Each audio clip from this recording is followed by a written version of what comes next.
Jussie Smollett gets off the hook for an awful race hoax. Mitch McConnell plays AOC like a fish. And a mosque leader in New Zealand blames the Joos. I'm Ben Shapiro. This is The Ben Shapiro Show.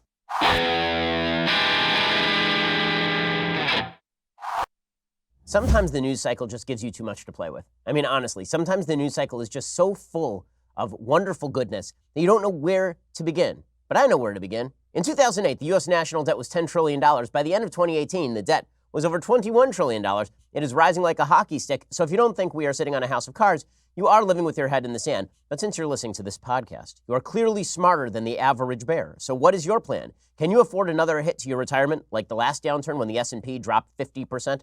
You can hedge against inflation, hedge against uncertainty and instability with some precious metals. Gold is a safe haven against uncertainty, and my savings plan is diversified. Yours should be too. The company I trust with precious metal purchases, Birch Gold Group. Right now, thanks to a little-known IRS tax law, you can even move that IRA or eligible 401k into an IRA backed by physical gold and silver, which could be good for people who want to protect their hard-earned retirement savings from future geopolitical uncertainty. Look back historically, when the bottom falls out of everything else, gold tends to safeguard savings. With the economy slowing down, you want to be diversified. Birch Gold Group has thousands of satisfied customers, countless 5-star reviews, and A-plus rating with the Better Business Bureau. Contact Birch Gold Group. Get a free information kit on physical precious metals. See if diversifying into gold and silver makes sense for you. That comprehensive 16-page kit shows how gold and silver can protect your savings. To get that no-cost, no-obligation kit, go to www.birchgold.com/Ben. That is birchgold.com/Ben. Go check them out. They're the people I trust, birchgold.com/Ben. All right, so quick announcement right off the bat. We were the #1 sold book on Amazon in the last week, which is a great accomplishment. I want to thank everybody who purchased a copy of my book, The Right Side of History. We'll find out where it stacks on the bestseller lists a little bit later today. Suffice it to say, we've sold legitimately tens and tens and tens of thousands of copies in the first week alone, and we couldn't have done that without you. I think it's an important book. Please recommend it to your friends, and thank you so much for helping it really soar on the bestseller charts. Okay, now to the news. Jussie Smollett. You remember Jussie Smollett, the guy from Empire. Now, I know, maybe you've never seen Empire. Maybe this wasn't one of your shows, but Jussie Smollett is apparently an actor, and he's apparently a star of Empire, a guy who thinks he's very important and so upset about Trump's America that he allegedly sent himself in the mail a piece of hate mail that contained white powder and a scrawled crayon drawing that threatened him with death.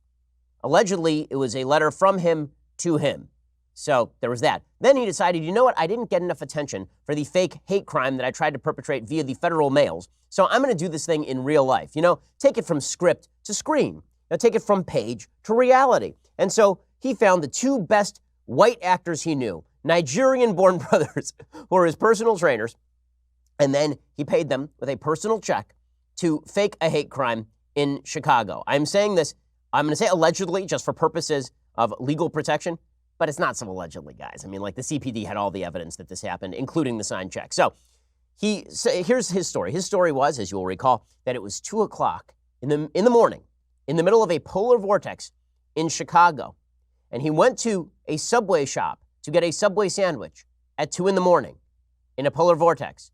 And there on the streets of Chicago, which voted 86% for Hillary Clinton, he was confronted by two red-hatted MAGA fans who spotted him and knew him from the show Empire. Because if there is one show that is deeply popular among Trump fans, it is the show Empire. I mean, everywhere I go, I talk with Trump fans. First thing they ask is, did you see last night's episode of Empire?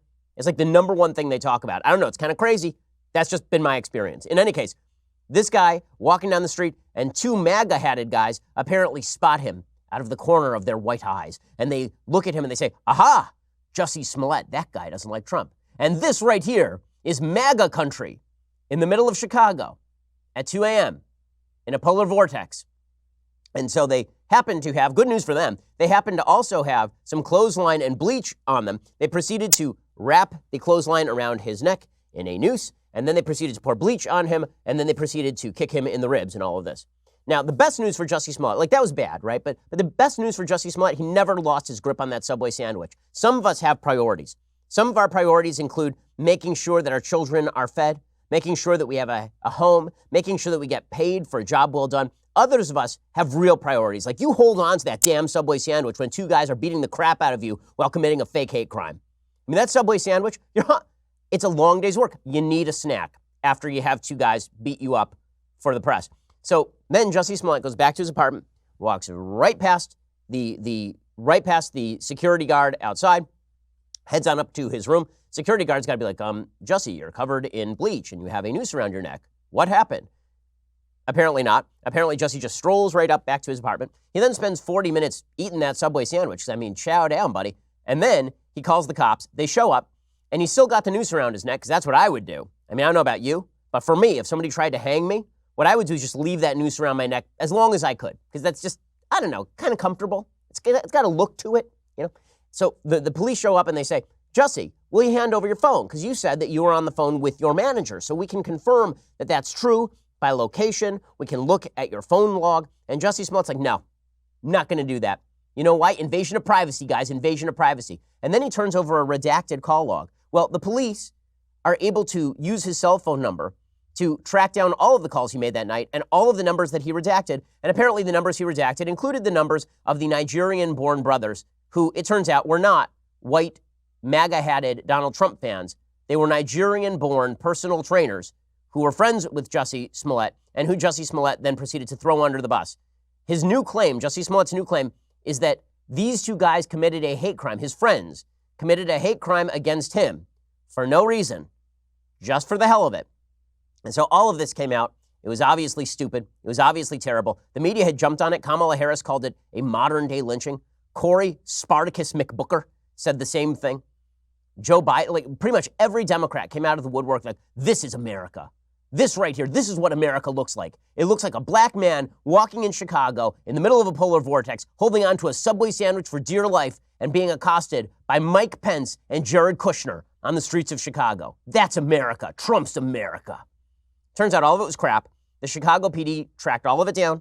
They looked at legitimately thousands of hours of footage. They spent hundreds of thousands of dollars, hundreds of man hours. They had a bunch of police on this thing. And finally, they said, you know what? We should probably indict Jussie Smollett for faking a hate crime and making a false police report. So 16 felony counts seems about right to us of lying to police. And then it got to the Cook County State's Attorney's Office. Now, in charge of the state county's public attorney's office, the state's attorney's office, is a woman named Kim Foxx. Kim Foxx happens to be very, very close with the Obamas. Very close with the Obamas. And you know who else was very close with the Obamas? Was Jussie Smollett. So one of Michelle Obama's aides, Tina Chen, who was friends with the Smollett family, texted Kim Foxx and said, you know, Kim, is there a way you could, see your way clear to kind of letting this thing go? Could you kind of see your way clear to letting this thing go? Because, Jussie's a nice guy and his family knows Michelle O's family and everybody sort of knows each other. I mean, there are pictures of Jussie Smollett with Barack and Michelle Obama. So Tina Chen called up Kim Foxx, and there are pictures of Kim Foxx with Kamala Harris. I mean, she's a Democratic politician. She tweeted out not all that long ago, just back in January, quote, I'm so excited that Kamala Harris has decided to run for president. I would not be where I am today without her guidance during my first run for political office, and she has continued to mentor me as I work to reform the criminal justice system in Cook County. Well, she definitely has a way of reforming the criminal justice system in Cook County, and that is to let Jussie Smollett off the hook, because the report today is that Kim Foxx and her state's attorney's office, as of yesterday, dropped all charges against Jussie Smollett. They did not require him to apologize. They did not require him to do any jail time. They did not require him to do any further community service. They simply seized his $10,000 bond, which is a weird thing to do if he was completely innocent, right? He says he's innocent still. Well, no, if you're innocent, then you want your money back. But they dropped all of the charges. And this was obviously, there's no way this was not done as a corrupt political favor to the Obama crew. That's all this was. This is all this was. Now, Kim Foxx, as I say, she's got an interesting history. She won office in 2016. She unseated the former Cook County State's Attorney, Anita Alvarez. She lost popularity, Alvarez did, over her handling of the now infamous Laquan McDonald murder. You'll remember Laquan McDonald was a black man shot 16 times by a Chicago police officer named Jason Van Dyke, and the entire video was kept under wraps for like a year after the shooting, and then finally it came out, and then the officer was prosecuted. She's really entrenched in Chicago's political machine. There's a very good article about all of this by Emily Zanotti over at Daily Wire today. She is very entrenched in Chicago's political machine. She grew up in the city. She went to law school at Southern Illinois University, and then she served as an assistant state's attorney for more than a decade before she entered politics. In the early 2010s, she served as the chief of staff for Cook County board president and current mayoral candidate Toni Preckwinkle, herself heavily entrenched in Chicago politics. She's taken a lot of money from progressive organizations, including $300,000 in donations from George Soros. Her office had recent issues with handling violent offenders. She is notorious for lax prosecution. It has really ticked off the police, who feel like she's undercut them repeatedly. There's a pending complaint against her from the Chicago PD for trying to interfere into their investigation. Last week, Chicago's primary police union, the Fraternal Order of Police, delivered a letter to the U.S. Attorney's Office in Chicago, that's the feds, alleging that Fox had tried to compromise their investigation of Jussie Smollett at the behest of a Smollett relative and a woman by the name of Tina Chen, who we've mentioned. In a series of text messages and emails, Chen contacted Fox on behalf of Smollett's family, whom she said had concerns about the police investigation. Fox then appears to have told Chen and subsequently the Smollett relative she would speak to Police Superintendent Ed Johnson and convince him to turn over investigation of the alleged hate crime to the FBI. And then all of this came out thanks to a FOIA request. And here is what it said. Here's the letter originally from Tina Chen from Fox. Hi, Kim. I sent an email to your work address, I think, as well. I wanted to give you a call on behalf of Jussie Smollett and family, who I know. They have concerns about the investigation. I am on an 8 a.m. flight to New York City, but please call me before then. I land about 10:15 Chicago time. My cell number is bleep. Many thanks. And then they started texting each other. Hello, Kim. Are you available to chat? Tina Chen gave me your number. Hi, are you available in 5 minutes? I'm at a conference in D.C. and we'll step out. Yes, I am. Spoke to the superintendent earlier. He made the ask, trying to figure out logistics. I'll keep you posted. So the Chicago PD are rightly livid about this whole thing. In a second, we'll show you Jussie Smollett continuing to lie, and then we'll show you Rahm Emanuel erupting on the state attorney's office. Kim Fox, there will be an investigation into Kim Fox, and well, there should be. This is insane. Insane, as we say in the membrane. We'll get to all that in 1 second. First, 5 things business owners can count on from LegalZoom. Number 1, reliability. Over 2 million people have used LegalZoom to start their businesses.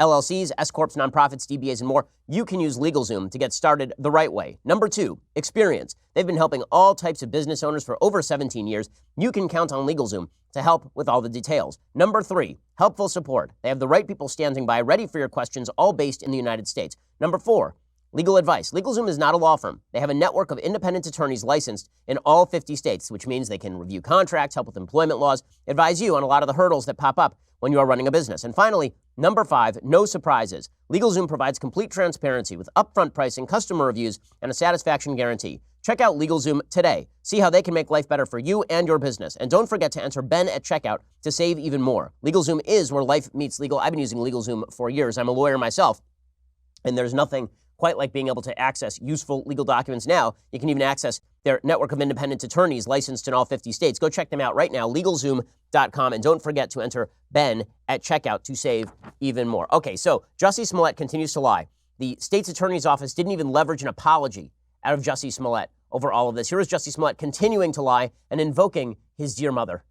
I've been truthful and consistent on every single level since day one.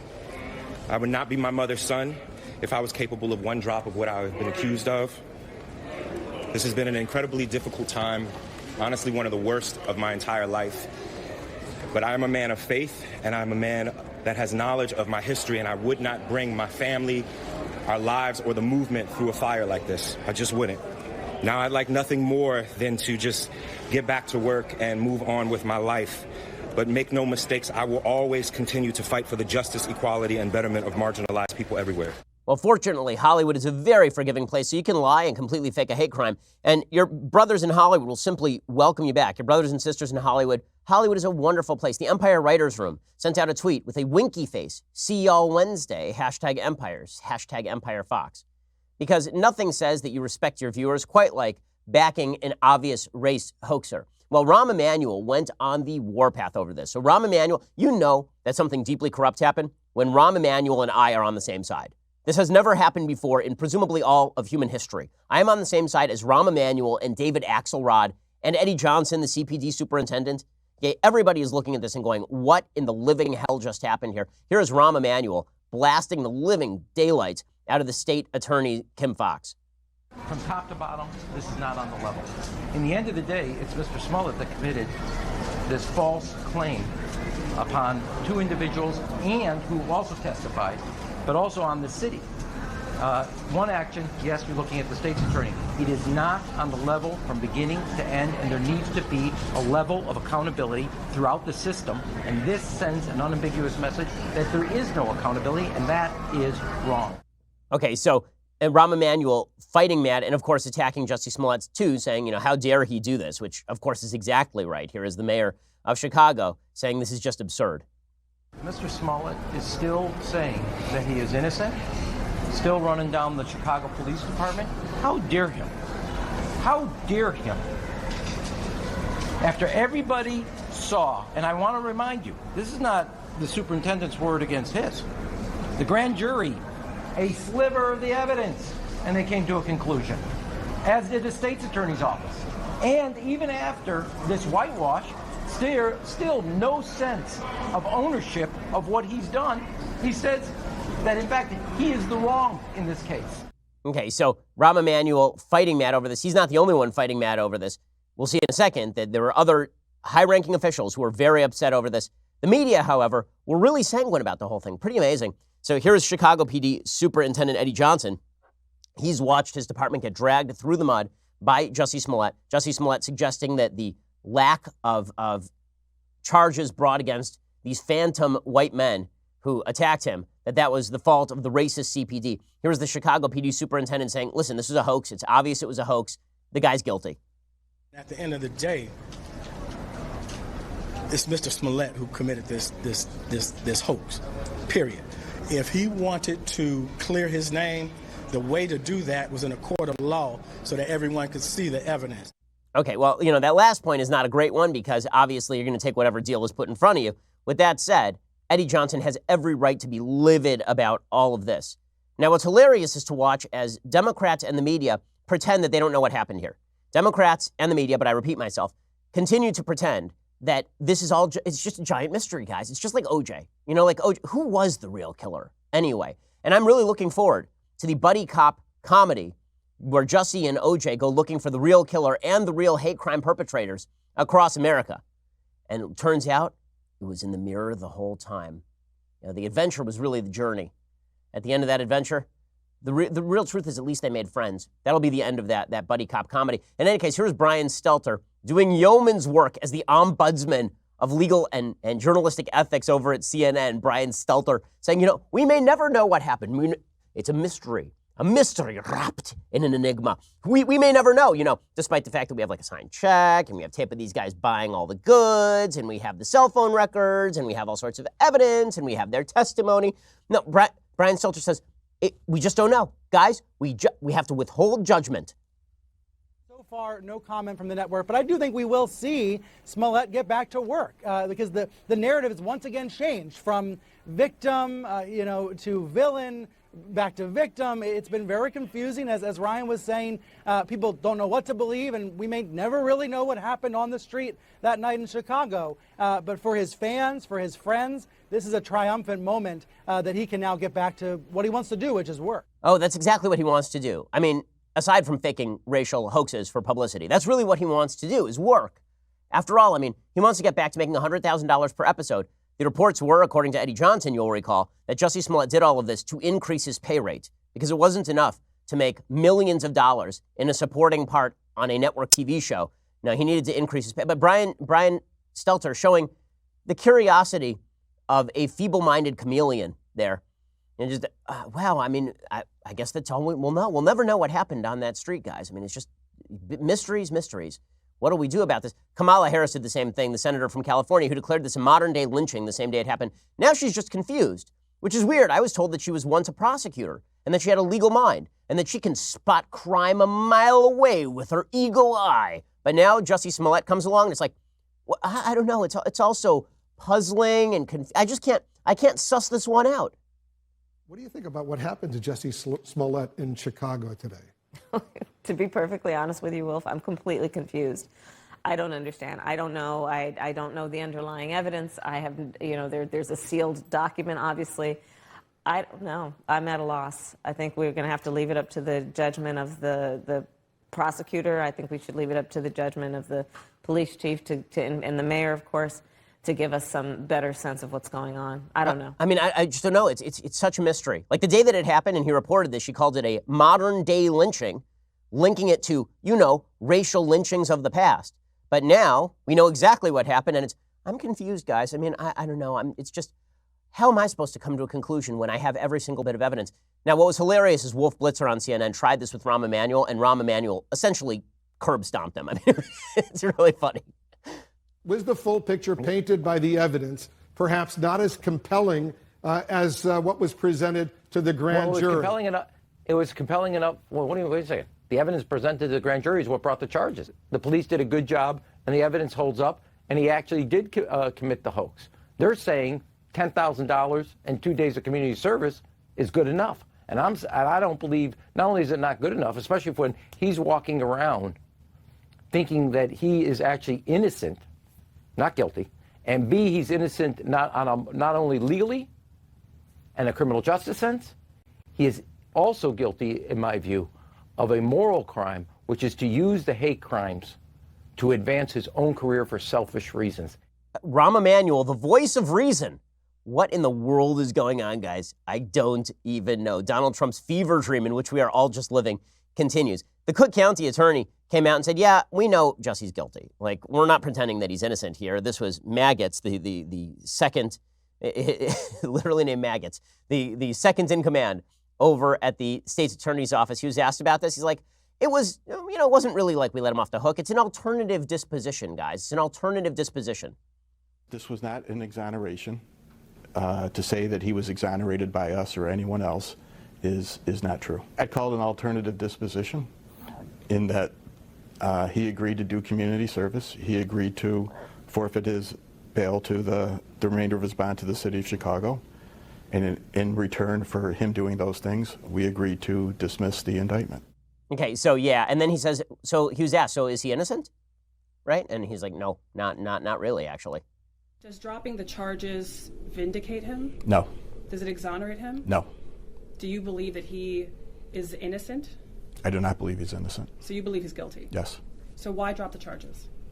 Based on all the facts and circumstances, based on his lack of criminal background. I mean, we defer or do alternative prosecutions. In the last 2 years, we've done it on 5,700 other felony cases. You mean Chicago's super corrupt? No. My favorite part of this is Smollett's attorney, who is gamely trying to play this thing out. Smollett's attorney goes on with Don Lemon, who said that he wanted Jussie Smollett's story to be true, who said that he was texting with Jussie Smollett when all of this is happening. And Smollett's attorney is now relegated to having to explain why two Nigerian-born brothers who were friends with Jussie Smollett committed a hate crime. I am not kidding you. This is the news story. Here's Smollett's attorney doing this routine. I'm not the prosecutor in the case. I have no idea what they're doing. As in any criminal matter, people operate behind the scenes. That's how it should be. All I do know is that Jussie was attacked that night, that it was someone else who called the police, and that things went downhill from there. I have no idea why or what the motive would be behind a situation like this. We don't know. There's just it doesn't make sense that Jussie has to be the one to come up with an answer to why someone attacked him. Yeah, it does, since he is the one who made the whole thing up. So there is that. Okay, meanwhile, in other hilarious news, I mean, this news cycle is just bizarro world and hilarious in many ways. So the Democrats have been claiming for a long time, people are dying. We need the Green New Deal. It's been featured on the cover of Time magazine. It's been featured by the Washington Post. We've heard the intelligentsia sound off on AOC. So fresh, so face, so much incredible freshness as well as faceness. And her Green New Deal, which is the most important piece of legislation since World War II. We are in a battle with the sun, and we are going to win it. And if it costs us $93 trillion over the next 10 years, i.e. $65,000 per American family every year from now until doom, well, then we're going to do it. Because otherwise, in 12 years, guys, we're dead. In a dozen years, that's right, you're plotting, your kids are plotting, your grandparents are plotting. We're going to dig them up, they're going to plot again. That's how all of this is going to work. AOC yesterday was like, you know what, guys? People, they're dying. This is not an elitist issue. This is a quality of life issue. You want to tell people that their concern and their desire for clean air and clean water is elitist? People are dying.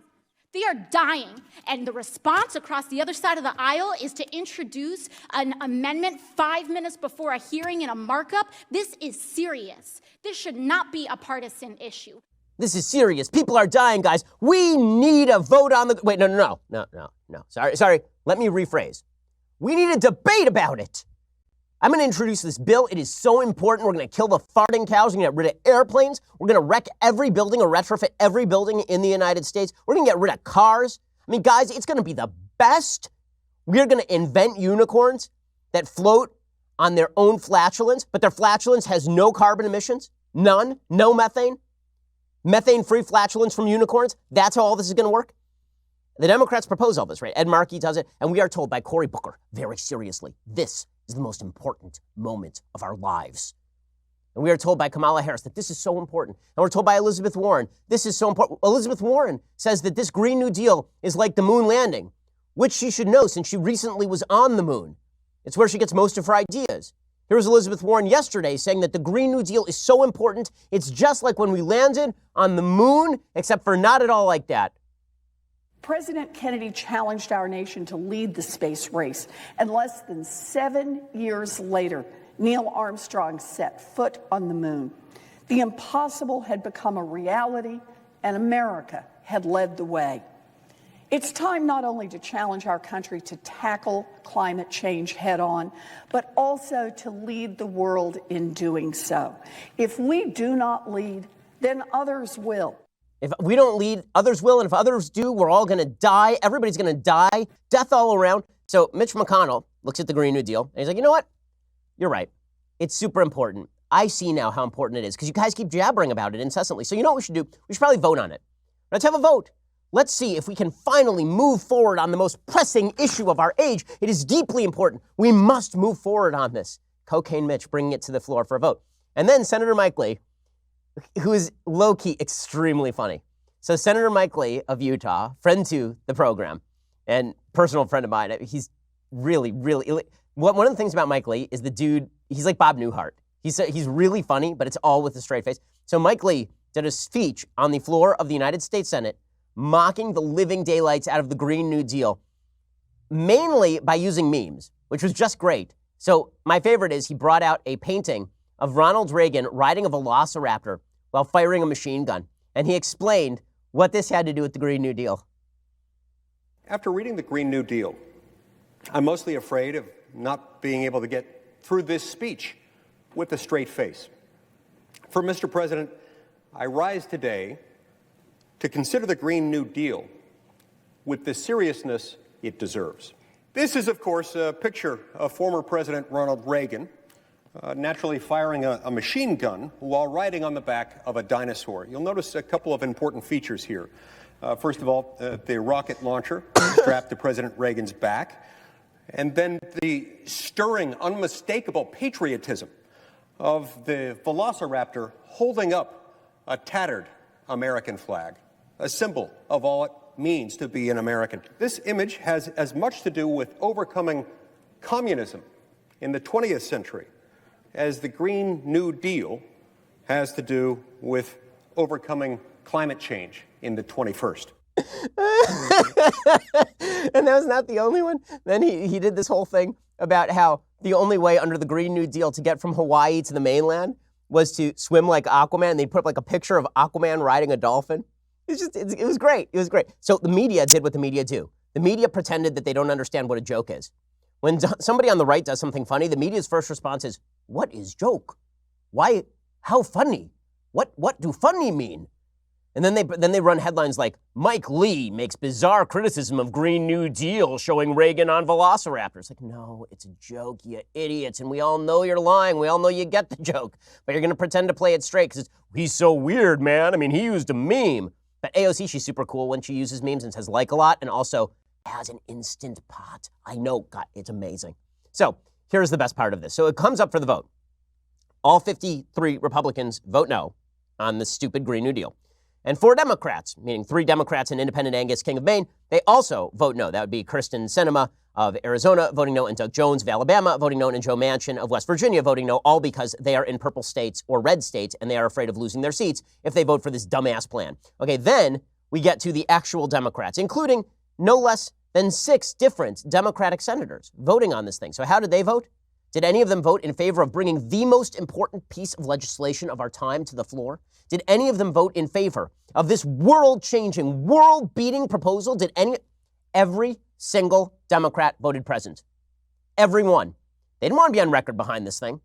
So they voted present, which means basically no, right? They voted present. And then they proclaimed that the real bad actor here, obviously, I mean, come on, the real bad actor clearly is Mitch McConnell. So it's not us for proposing this dumb, stupid deal that nobody wants and looks terrible and is pointless and doesn't achieve what it seeks to achieve and pledges to destroy the American economy and wreck the future of the United States. That's not on us. It's on Mitch McConnell for bringing it up to a vote.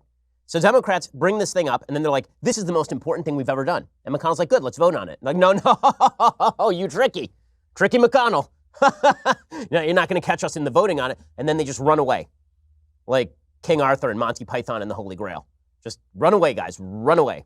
Okay, in a second, we're going to get to the Democratic response to the vote because it's really, really funny. But first, let me remind you that you should go subscribe over at dailywire.com. When you do, for $9.99 a month, you get the rest of this show live. You get the 2 additional hours of the show every day. I mean, what more can we do for you? I'll tell you what more we can do for you people. We can also have a Sunday special available on Saturday with extra material behind the paywall. This week's Sunday special features the inimitable, extraordinarily dour Matt Walsh of the Daily Wire. Hey, it's Matt Walsh. Tune in this week to the Ben Shapiro Sunday Special. We're going to be talking about a lot of important issues: heaven and hell, the Catholic Church, what's going on with society, yoga, Game of Thrones, a lot of interesting subjects. We'll see you this week. Spoiler alert, dude doesn't like yoga. So go check that out right now. For $99 a year, you get all of those things, plus this: the Leftist Tears hot or cold tumbler. Cast your eyes upon it and be enlivened, enraptured by its joy. Look at it, the Leftist Tears hot or cold tumbler. You could hold this in your very hand. If only you weren't so stingy. So go check it out over at Daily Wire. Also, what more can we give? I'll tell you what more we can give you. We can give you this coffee maker that also makes julienne fries. You can join us tomorrow at 7 p.m. Eastern, 4 p.m. Pacific for the latest episode of Daily Wire Backstage. Daily Wire God King Jeremy Boring, me, Andrew Klavan, the horrible Michael Knowles, and this week's special guest, Matt Walsh, will be here to cover the never-ending insanity of today's political climate. As always, only Daily Wire subscribers get to ask the questions and speak with sassy Alicia, so make sure to subscribe today. Pregnancy has made Alicia incredibly sassy. I can say that because she's like my sister, which means I can make fun of her just like I make fun of my own sisters. Go check it all out over at dailywire.com. $99 a year gets you the annual subscription. Also, go over to YouTube, iTunes, leave us a review. Follow us. We always appreciate it. We are the largest, fastest growing conservative podcast and radio show in the United States.